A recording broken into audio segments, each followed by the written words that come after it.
갈멜산에서 바알과 아세라 선지자들 850명과 대결을 해서 하나님의 살아계심을 확실하게 보여주었던 엘리야였습니다.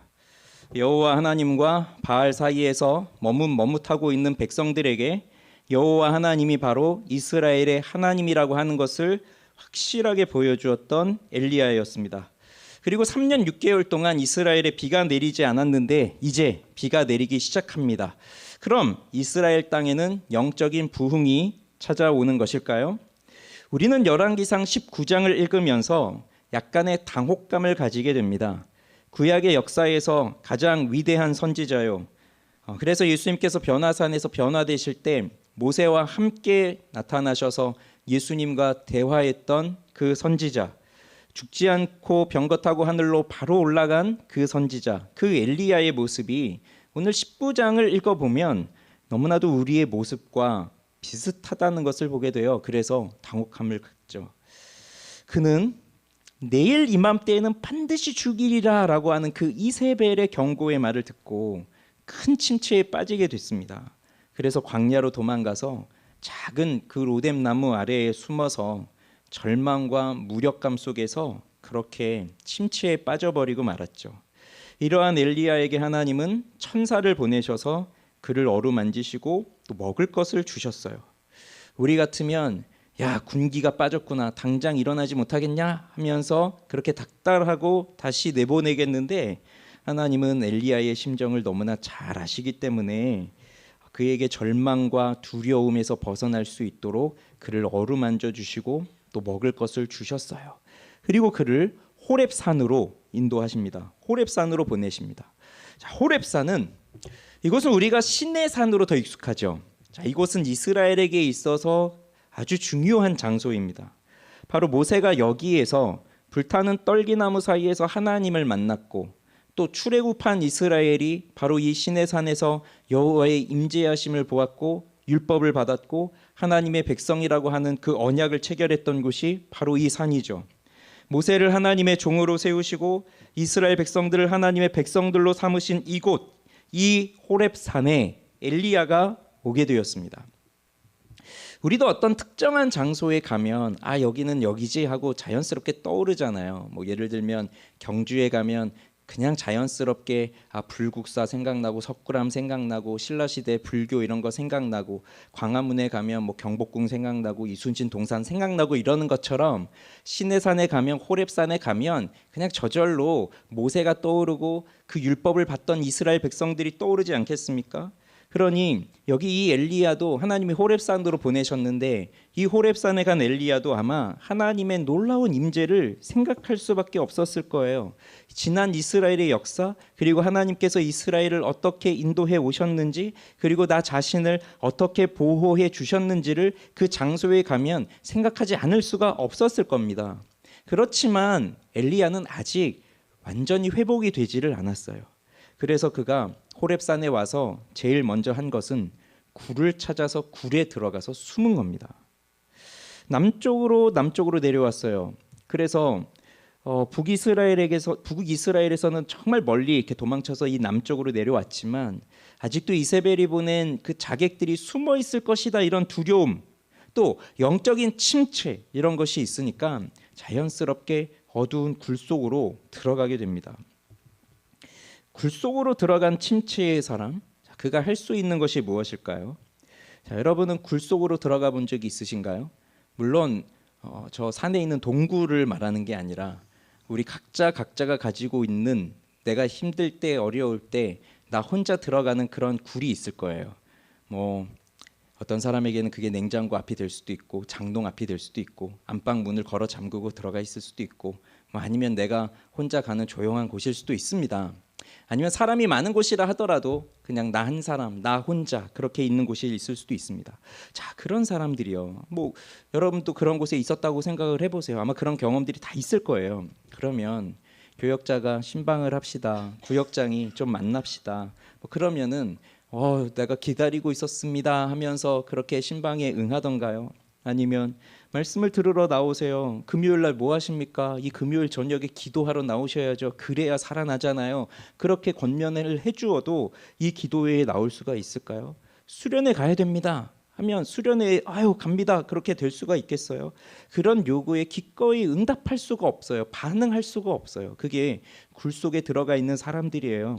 굴이라고 하는 장소에 들어갔다고 하는 것은 뭘 의미하는 겁니까? 나를 건드리지 마십시오. 나 혼자 있겠습니다. 그거잖아요. 그래서 침체에 빠진 사람은 깊은 외로움, 고독감을 느끼는데 그걸 더 느끼도록 더 깊은 곳으로 들어가는 거예요. 왜죠? 자기 자신에게 몰두하니까. 다른 사람 보이지 않고요. 다른 사람이 하는 말이 들려오지 않습니다. 그냥 오로지 나만 보고 있는 거예요. 그래서 엘리야도 그 침체에 있고 두려움에 있고 절망 가운데 있을 때 비록 하나님이 먹을 것을 주시고 또 천사를 보내셔서 어루만져 주셨지만 그러나 그는 그 하나님의 임재의 장소인 그 시내산 호렙산에 가서도 굴 속에 들어가서 숨었습니다. 그런데 하나님께서 제가 아무리 굴 속에 숨었다고 해서 못 찾아내시겠습니까? 하나님의 말씀이 닿지 않는 곳이 있겠습니까? 아니죠. 하나님은 이 굴 속에 들어가 머물고 있는 엘리야에게도 말씀하세요. 엘리야야, 네가 어찌하여 여기 있느냐? 이렇게 말씀하십니다. 질문이죠. 엘리야야, 너는 여기서 무엇을 하고 있니? 너 왜 여기 있니? 이렇게 질문을 하십니다. 거기에 대한 답을 10절에 보니까 내가 만군의 하나님 여호와께 열심히 유별하오니 이는 이스라엘 자손이 주의 언약을 버리고 주의 제단을 헐며 칼로 주의 선지자들을 죽였음이오며 오직 나만 남았거늘 그들이 내 생명을 찾아 빼앗으려 하나이다. 제가 지금 되게 힘있게 읽었는데 엘리야가 이렇게 힘있게 하나님 앞에 말씀드리지 못했을 거예요. 아마 기어 들어가는 목소리로 내가 만군의 하나님께 열심히 유별하오나 뭐 등등 이렇게 정말 힘들게 그 대답을 했을 겁니다. 이러한 엘리야의 말에 하나님께서 그 엘리야의 대답에 일일이 답을 하지 않으시고요. 오히려 너는 나가서 여호와 앞에서 산에 서라 이렇게 말씀을 하십니다. 그러더니 여호와께서 그 자리를 지나가세요. 어떻게 지나가시냐면 크고 강한 바람이 산을 가르면서 바위를 부숩니다. 그런데 그 바람이 있는데 그 바위를 부수는데 그 바람 가운데 여호와는 계시지 않으세요. 자, 바람 후에는 지진이 일어납니다. 땅이 흔들리는 거죠. 그렇게 지진이 있는데도 그 지진 가운데에 여호와는 계시지 않습니다. 또 지진 후에 불이 있었어요. 그런데 불 가운데에도 주님은 계시지 않으셨어요. 그런데 불 후에 세미한 소리가 났습니다. 하나님의 임재라고 하면 우리는 놀라운 기적을 생각하잖아요. 이스라엘 백성들이 이 시내산에서 하나님의 임재를 보게 될 때에도 그들은 두려워서 나아가지 못할 정도로 그 하나님이 임재하실 때 구름과 빽빽한 구름과 천둥 소리와 이런 불과 이런 것들로 사람들이 범접할 수 없는 그 영광을 나타내셨어요. 그러한 기적이 있을 때 우리는 하나님의 임재가 확실히 있구나라고 생각을 할 겁니다. 그래서 하나님의 임재를 생각하지 못하고 하나님의 뜻을 알지 못하고 그냥 자기 마음대로 살아가고 있는 이런 사람들, 또 침체에 빠져서 어려움 가운데 있는 사람들, 하나님이 어디 있어라고 그렇게 어려움 속에 빠져 있는 그 사람들에게 정말로 확실하게 하나님이 보여주시는 그 방법은 바로 이렇게 커다란 바람으로 바위를 부수고 그리고 지진이 일어나고 거대한 불이 타오르고 그러한 가운데 하나님이 임하실 것이라고 생각을 하잖아요. 그래서 그런 놀라운 능력이 있을 때 그 누가 하나님을 부인하고 그 누가 하나님을 업신여기며 그렇게 살아갈 수가 있겠습니까? 말로 설명할 수 없는 이러한 신기한 현상들이 나타날 때 그 앞에 엎드려져 주님을 향한 경외감을 회복하는 것이 그게 우리들 생각이 아니겠어요? 그렇지만 하나님은 엘리야에게도 분명 그렇게 임하실 수 있었죠. 그런 바람, 불, 지진, 그런데 그 속에 하나님은 계시지 않았어요. 엘리야에게는 이렇게 임하지 않으십니다. 사실 엘리야는 이 눈으로 보이는 이러한 신기한 일들이 자신 앞에서 일어나고 있어도 사실 그의 눈은 움직이지 않고 그의 귀는 움직이지 않습니다. 이게 침체의 무서움이에요. 침체에 빠진 사람은요, 모두가 다 보고 있어도 보이지 않아요. 모두가 다 듣고 있어도 들리지 않아요. 지진이 나잖아요. 그러면 제대로 된 사람들, 건강한 사람들, 열정이 있는 사람들 지진이 나면 뭐 하겠습니까? 당장 일어나서 안전한 곳으로 대피를 할 거 아니에요. 그러나 침체에 빠진 사람, 힘이 없는 사람, 그런 사람들은 지진이 나도 그런가 보다. 그냥 여기서 죽지 뭐. 그렇게 그냥 거기 처져 있는 게 그게 침체에 있는 사람이에요. 그러니 아무리 앞에서 바람이 불고 그 바람이 바위를 깨부수고 지진이 일어나고 불이 타올라도 이 침체와 절망에 빠져 있는 이 사람의 관심을 그 자리로 끌어낼 수가 없어요. 그래서 하나님이 이 엘리야에게는, 지금 엘리야에게는요, 그러니까 어떤 사람에게는 이런 불이 필요하고 어떤 사람에게는 바위를 부수는 바람이 필요하고 어떤 사람에게는 지진이 필요하겠지만 지금 이 엘리야의 심정에는 그러한 일보다는 오히려 작은 소리, 세미한 소리, 그게 필요했던 거예요. 그래서 엘리야를 깨우고 그로 하여금 굴 밖으로 나오게 하는 것은 불 다음에 임하시는 작은 소리, 세미한 소리였던 겁니다. 이 세미한 소리로 번역된 말이 조용한이라는 단어하고요, 여위고 가느다란 이런 뜻 두 개의 단어가 합쳐져 있는, 두 개의 단어를 이제 두 개를 쓴 거예요. 그래서 이렇게 조용한 아주 가느다란 그런 소리가 난 거죠. 바람이 불 때도 소리가 나잖아요. 바람이 불 때 휙 하는 소리가 날 거고, 그 바람이 불면서 거대한 바위가 깨지니까 엄청난 소리가 들리겠죠. 지진이 일어날 때, 뭐 우리는 지진을 가까이서 경험하진 않았지만 그 지진이 일어날 때 얼마나 두려운 소리가 나겠습니까? 불이 타오를 때도 탁탁탁탁 하는 그 타는 소리가 나잖아요. 그런 소리에도 꼼짝하지 않았던 엘리야였어요. 그런데 이러한 것들이 다 끝나고 적막함 속에서 여호와께서는 아주 작은 조용한 소리로 엘리야를 깨우셨습니다. 그래서 하나님은 우리 눈에 보이는 신기한 일들로만 우리를 깨우시는 것이 아니에요. 오히려 우리를 깨우시는 더 확실한 방법은 바로 세미한 음성으로 말씀하시는 것입니다. 결국 영적인 회복은 우리의 지성에 말씀하시는 하나님의 뜻을 깨달으면서부터 시작이 됩니다. 겉으로 아주 뜨겁게 기도하는 것처럼 보이고 열렬하게 사는 것처럼 보이고 열정을 가지고 교회를 섬기는 것처럼 보이고 또 아무나 볼 수 없는 이러한 기적들을 체험하는 것들, 그런 것들이 있다 하여도 우리의 지성을 깨우시는 이 하나님의 말씀이 없으면 진짜 회복은 일어나지 않아요. 그래서 정말 중요한 것은 이렇게 침체에 빠져 있는 사람, 그래서 침체에 빠지면 이 지성이 움직이질 않아요. 우리 몸이 움직이지 않는데 우리 머리도 우리 생각도 감정도 이런 것들이 다 마비된 것처럼 움직이지가 않아요. 자, 그럴 때 하나님의 말씀이 임하여서 그 지성을 깨우고 그 감정을 깨우고 그러면서 그의 의지를 깨우면서 그가 일어나서 하나님의 말씀을 향해서 나아갈 수 있도록 하는 것, 그것은 그 말씀을 깨닫는 일에서부터 시작이 됩니다. 그래서 말씀을 듣는 게 얼마나 중요합니까? 그런데 사람들은 그냥 눈에 보이는 걸 자꾸 찾아요. 침체에 빠지면 오히려 뭔가 기적을 찾죠. 침체에 빠지면 뭔가 놀라운 능력을 찾죠. 그렇지만 하나님이 우리에게 임하시는 것은 이렇게 작은 소리로, 그렇게 하나님의 말씀으로, 그래서 우리의 지성을 깨우시는, 우리의 마음을 깨우시는 그러한 것으로 임한다는 겁니다. 그래서 우리가 영적인 침체에 있다면, 또 나중에 우리가 그런 침체에 빠져서 절망 가운데 있다면, 또 우리가 낙심에 빠져서 무기력함 가운데 빠져 있다면, 그러면 이렇게 동굴 속에 들어가서 아무도 나를 건들지 마시오, 나는 그냥 여기 굴 속에 숨어 있겠소, 이렇게 있을 것이 아니라 우리 마음속에 그 동굴로, 그 굴 속으로도 찾아오셔서 세미한 소리로 우리의 지성의 말을 거시는 그 하나님의 음성에 귀를 기울이셔야 돼요. 절망이 뭐라고 했죠? 지난주에 이 절망은 미래에 대한 모든 희망이 사라져 버렸을 때 그때 절망한다고 했어요. 그러면 미래에 대한 모든 희망이 왜 사라진다고 그랬죠?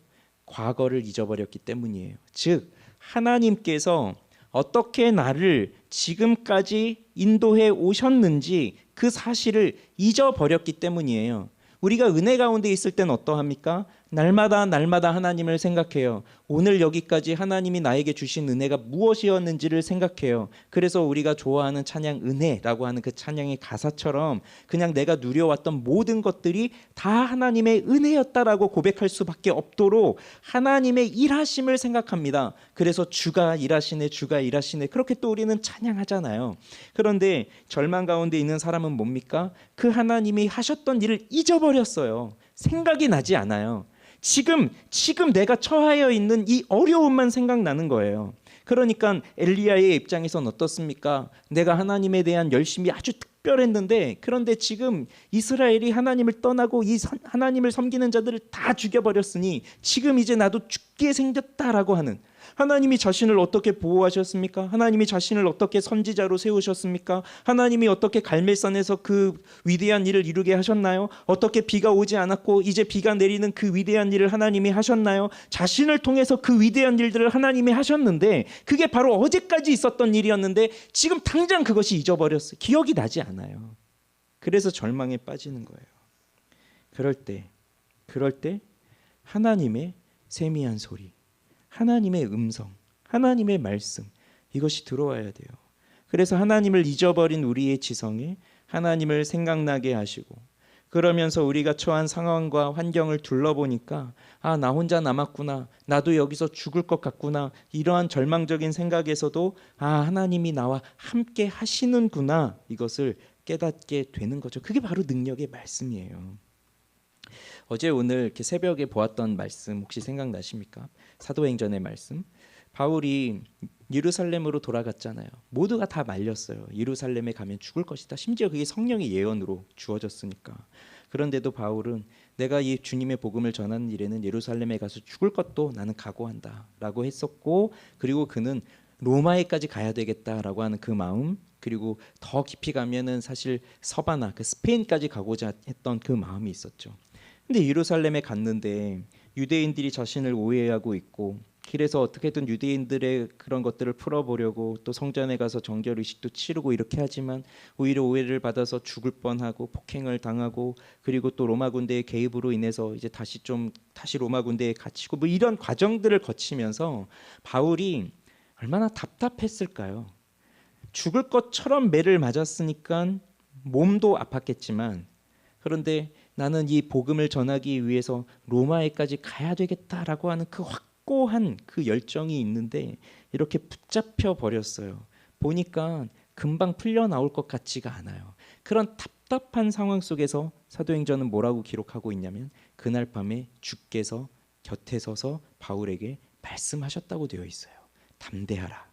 네가 예루살렘에서 나의 일을 증언한 것처럼 로마에 가서도 그리하여야 되리라. 자, 이 말씀을 듣지 못했다면 지금 내가 왜 이렇게 갇혀야만 하는가? 그리고 그 갇힌 상황에서 빨리 나오지를 못하고 있는 그러한 상황 속에서 얼마나 또 어려움에 빠지고 침체에 빠지겠습니까? 그런데 주님이 분명히 말씀하셨죠. 그 곁에서 담대하라. 너가 예루살렘에서 나의 일을 증언한 것처럼 로마에서도 그렇게 해야 된다. 그러니까요, 그 이후에 일어나는 일들, 뭐 바울을 죽이려고 음모를 꾸미고, 그 다음에 가이사랴로 가고, 그 다음 로마로 가기 위해서 또 배를 타고 가고, 배가 부서지고 풍랑을 만나고, 뭐 그러한 여러 가지 일들이 일어나도 하나님이 분명하게 담대하라, 너는 로마에 가서도 그렇게 하여야 하리라 라는 말씀을 주셨기 때문에 그는 침체에 빠지지 않습니다. 하나님의 말씀이 있기 때문에, 하나님의 약속이 있기 때문에 그는 그 말씀을 믿고 담대함으로 나아가는 겁니다. 그래서 우리에게는 이 말씀을 듣는 것, 그 말씀을 아는 것, 그래서 그 말씀으로 우리의 지성을 깨우고 그 말씀으로 우리의 삶을 드리는 것, 그게 필요해요. 자, 보십시오.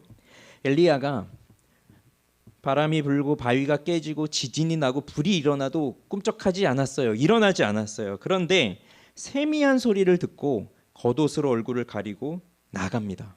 드디어 굴 밖으로 나가요. 하나님의 영광의 임재가 있으니, 아무리 그것이 세미한 소리여도 분명히 하나님의 임재잖아요. 그러니 어떻게 두 눈을 부릅뜨고 그렇게 나갈 수가 있겠어요. 겉옷으로 얼굴을 가리고 나갑니다. 드디어 그가 굴 밖으로 나갔습니다. 그때 또 하나님의 말씀이 임합니다. 엘리야야, 네가 어찌하여 여기 있느냐. 아까 그 질문이었죠. 자, 그런데 이 질문은 혼내는 질문이 아니에요. 마치 집을 잃은 아이가 여기 있으면 안 되는데, 집에 있어야 되는데, 얘야 너 왜 여기 있니? 엄마는 어디 있니? 이렇게 물어보는 것처럼 그렇게 물어보시는 거예요. 엘리야야, 너가 왜 여기 있니? 너가 있어야 할 곳은 여기가 아니야. 그런데 너는 왜 여기 이렇게 굴 속에 있니? 왜 여기 있니? 그래서 엘리야가 정말 있어야 될 곳이 어디인지를 알려주는 따스한 질문이에요. 여기에 엘리야가 다시 대답합니다. 아까 10절의 대답과 똑같은 대답을 합니다. 자신이 여기 있을 수밖에 없는 이유가 뭔가요? 그건 바로 나는 만군의 하나님 여호와께 열심히 유별한 사람입니다. 그런데 이스라엘 자손들이 주의 언약을 버렸습니다. 주의 제단을 헐어버렸습니다. 칼로 주의 선지자들을 죽였습니다. 지금은 오직 나만 남았는데 이제 그들도 내 생명을 찾아서 나를 죽이려고 합니다. 지금 이런 상황인데 하나님은 무엇을 하고 계십니까? 하나님은 무엇을 하고 계십니까? 그건 없지만 엘리야의 마음속에 그게 있을 거예요. 나는 이렇게 열심히 유별나서 죽음에 처할 위기에 처했는데 하나님은 뭐 하고 계십니까? 그러니까요, 지금 엘리야가 하는 이 대답은 뭡니까? 나는 정말 하나님을 열심히 섬겨요. 이제 하나님 섬기는 사람 나 하나밖에 안 남았어요. 그런데 나를 죽이려고 해요. 내가 죽으면 어떻게 되는 거죠? 내가 죽으면 하나님 섬기는 사람이 이제 이 땅에 한 사람도 남지 않는 거예요. 그러니 나는 살아야 돼요. 살고 싶어서 여기 와 있는 거예요. 그런데 하나님은 왜 저들을 그냥 두고 계십니까? 이런 내용 아니겠어요? 그러면 이 엘리야의 마음대로 한다면, 엘리야의 생각대로 한다면 지금 엘리야에게 주어진 미션, 그건 뭐죠? 죽지 않는 거예요. 죽지 않는 거. 죽지 않고 살아남는 거예요. 그래서 아무도 보이지 않는 곳에 숨어서 죽은 듯이 살아가고 있으면 그러면 임무를 다 하는 거죠. 자객들한테 들키지 않고 이세벨한테 들키지 않고 그렇게 살아남아 있으면 되잖아요. 그런데 하나님께서 우리를 이렇게 불러주셔서 예수를 믿게 하시는 이유가 뭘까요? 우리가 세상에서 죽을 것 같고 죽을 것 같은 위협이 있고 나를 미워하는 사람 있고 나를 따돌리는 사람 있고 나를 어렵게 하는 그 사람이 있는데, 그러면 내가 예수를 믿어서 그들에게 드러나지 않고 그냥 숨어서 그저 그냥 숨어서 살라고 나를 예수 믿게 하셨을까요? 자, 예수님은 우리를 뭐라고 말씀하셨습니까? 너희는 세상의 빛이다. 그러면 세상의 빛이라고 말씀하시면서 뭐라고 하십니까? 산 위에 있는 동네가 숨겨지지 못한다. 그 빛이 마치 산 위에 있는 동네처럼 반짝반짝하니까 저 밑에 어두운 데 있어도 그 빛은 보이는 거예요. 숨을 수가 없다는 거예요. 그리스도인이 빛이기 때문에 이 세상에서 숨어서 살 수가 없다는 거예요. 등불을 켜서 어디에 둡니까? 말 아래에 둡니까? 그렇지 않고 등경 위에 둔다는 거잖아요. 그래서 그리스도인은 비춰지는 삶이에요. 보일 수밖에 없어요. 숨어 있는 삶이 아니에요. 그리스도인은 또 뭐라 그랬죠? 너희는 세상의 소금이라고 하셨어요. 그런데 소금이 맛을 잃으면 밟힌다고 했잖아요. 그래서 소금이 그냥 소금통 속에 있으면 맛을 어떻게 보겠습니까? 그냥 소금통 속에 들어있으면 안 되고 소금통에서 나와서 그 맛이 필요한 곳에 들어가야 되잖아요. 그곳에. 그게 드러나야 되는 거예요. 그래서 하나님이 우리를 부르시는 것은 그냥 숨어서 지내라고 하는 것이 아니라 드러나서 이 예수의 일을 나타내라고 하기 위해서 우리를 부르신 거잖아요. 그러니 엘리야도 보세요. 비록 내가 혼자 남았습니다. 하나님 섬기는 사람 나 혼자 남았습니다. 그래서 나도 좀 살아남아야 될 것 같습니다 라고 하지만, 그런데 그렇게 굴 속에 들어가서 혼자 숨어서 사는 것이 그게 하나님의 부르신 뜻이겠냐고요? 아니겠죠. 그래서 하나님께서 이 엘리야를 지금 호렙산에서 세미한 소리로 부르시는 이유가 있습니다. 네가 왜 여기 있느냐 이렇게 질문하시는 이유가 있습니다. 얘야, 너가 지금 있어야 될 곳은 여기가 아니란다. 너는 이곳으로 가야 된단다. 네가 있어야 할 곳은 바로 여기란다. 그것을 가르쳐 주시기 위해서예요. 그래서 15절을 보세요. 여호와께서 그에게 이르시되 너는 내 길을 돌이켜 광야를 통하여 담메색에 가서 이르거든 하사엘에게 기름을 부어 아람의 왕이 되게 하고, 너는 또 님시의 아들 예후에게 기름을 부어 이스라엘의 왕이 되게 하고, 또 아벨몰라의 사밧의 아들 엘리사에게 기름을 부어 너를 대신하여 선지자가 되게 하라. 하사엘의 칼을 피하는 자를 예후가 죽일 것이요 예후의 칼을 피하는 자를 엘리사가 죽이리라. 자, 갈멜산에서 바알 선지자들을 죽인 그 엘리야가 바알 선지자들을 죽였다고 해서 사명이 끝난 것이 아니고요. 이스라엘에 다시 비가 내리기 시작했다고 해서 엘리야의 사명이 끝난 것이 아니에요. 엘리야는 계속적으로 해야 할 일이 남아 있었어요. 하사엘에게 기름을 부어서 아람 왕으로 삼고, 예후에게 기름을 부어서 이스라엘 왕을 삼고, 엘리사에게 기름을 부어서 엘리야 자신을 대신할 선지자를 세워야 될 일이 또 필요한 거예요.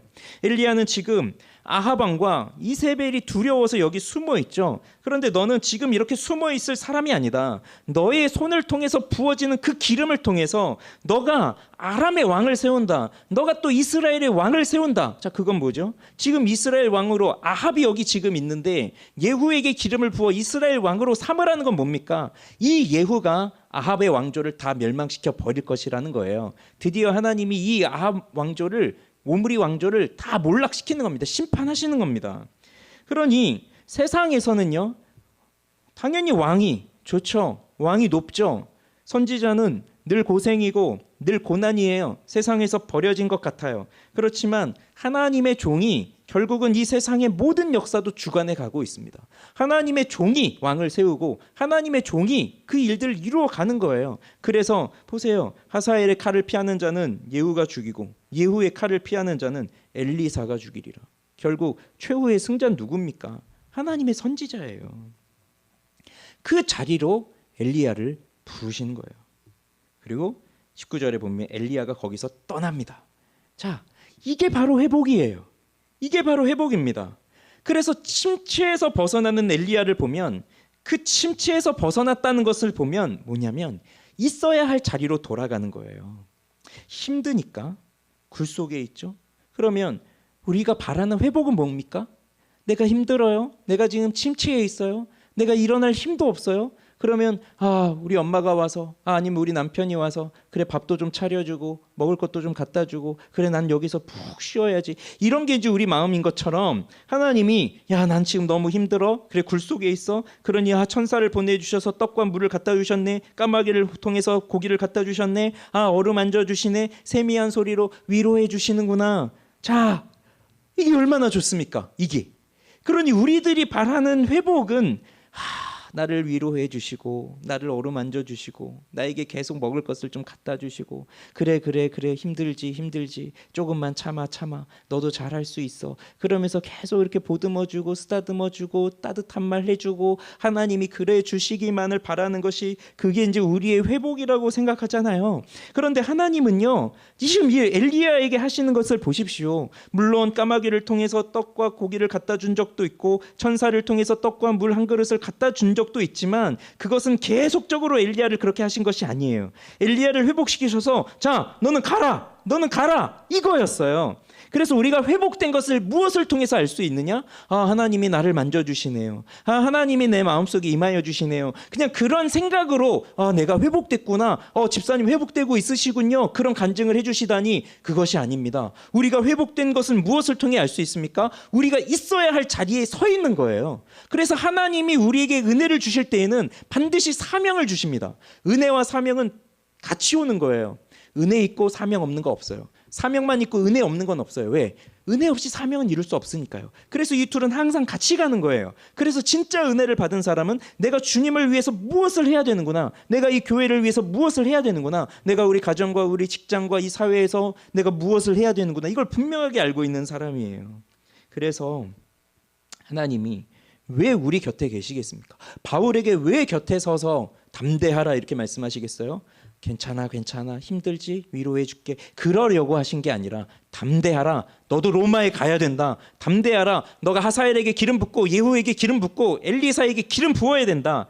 그거를 말씀해 주시기 위해서 우리 곁에 계신 겁니다. 우리에게 일하도록, 우리가 잘 못하니까 우리가 잘 하도록 다시금 힘을 주시기 위해서 그렇게 우리 곁에 계신 거예요. 그래서 하나님이 은혜를 주실 때 반드시 사명도 함께 주신다. 그래서 우리가 회복이 되면 우리가 있어야 할 자리에 있게 된다. 그것을 기억하시기 바랍니다. 그다음 마지막 또 하나는요, 18절을 보십시오.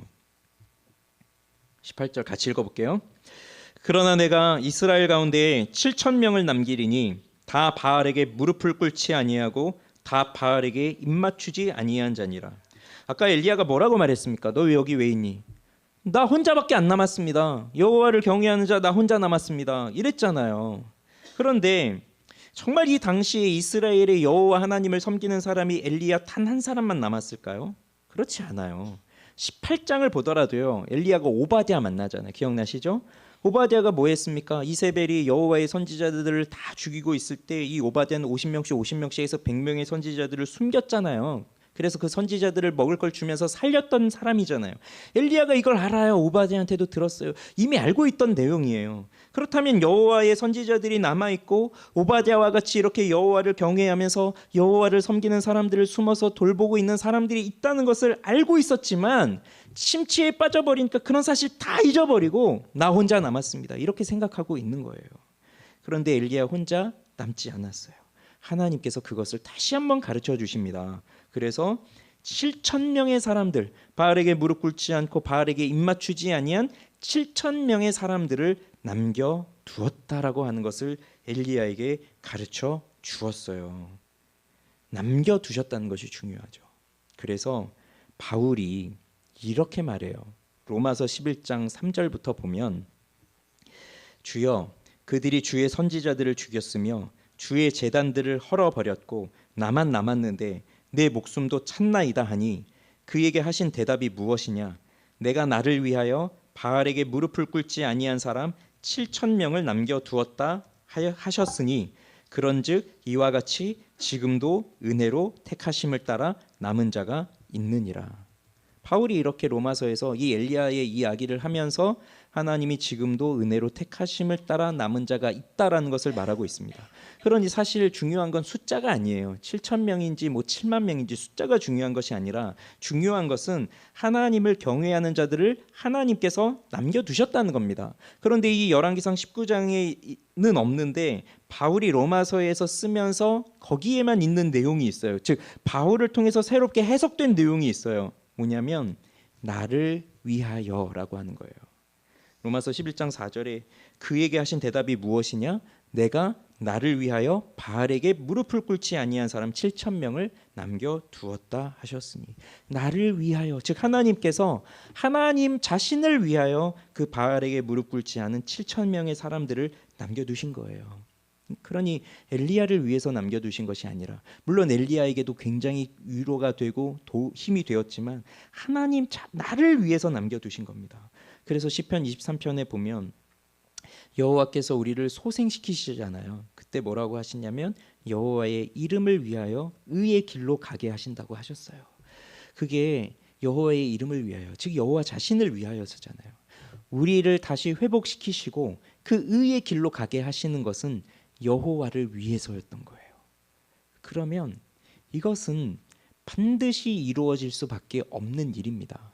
하나님이 그냥 너희를 위해서라고 했다면, 너희를 위해서 너희를 남겨두고 너희를 위해서 너희를 회복시켜 주셨다라고 하신다면, 그러면 우리가 언제든지 마음이 바뀔 수도 있고 또 언제 우리는 또 침체에 빠지고 그럴 수도 있는데, 여호와의 이름을 위하여, 나를 위하여 그렇게 하셨다는 것은 하나님의 뜻은 바뀌지 않잖아요. 언제나 동일하신 하나님이시잖아요. 전능하신 하나님이시잖아요. 그러니 바뀔 수가 없다는 거예요. 반드시 우리를 회복시키시고 반드시 우리를 그 자리에 두시겠다고 하는 거예요. 그래서 나를 위하여 남겨두셨다. 그런데 이들이 어떻게 남게 된 겁니까? 어떻게 바알에게 무릎을 꿇지 않을 수 있었나요? 어떻게요? 은혜로 택하심을 따라 남은 자가 있느니라. 은혜로, 하나님의 은혜로 된 거예요. 이들에게 어떤 특별한 능력이 있어서 그랬던 것이 아닙니다. 이들이 출생이 믿음의 그 가문에서 태어나서 출생이 너무나 좋아서, 신분이 너무나 좋아서 그랬던 것이 아닙니다. 율법을 다 지켜서 그랬던 것이 아닙니다. 다른 사람들보다 더 거룩해서 그랬던 것이 아니에요.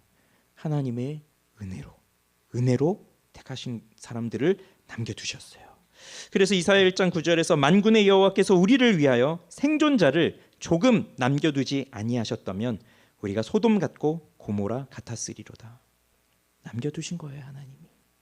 이것이 또 엘리야에게 큰 위로가 되었습니다. 그래, 나 혼자가 아니구나. 아직도 하나님을 경외하는 사람들이 남아있구나. 그리고 하나님은 그의 사랑하는 자들, 하나님께서 사랑하는 자들을 이렇게 버려두지 않는구나. 그것을 깨닫게 됩니다. 그렇습니다, 여러분. 우리는 하나님의 은혜로 택함을 받은 사람들입니다.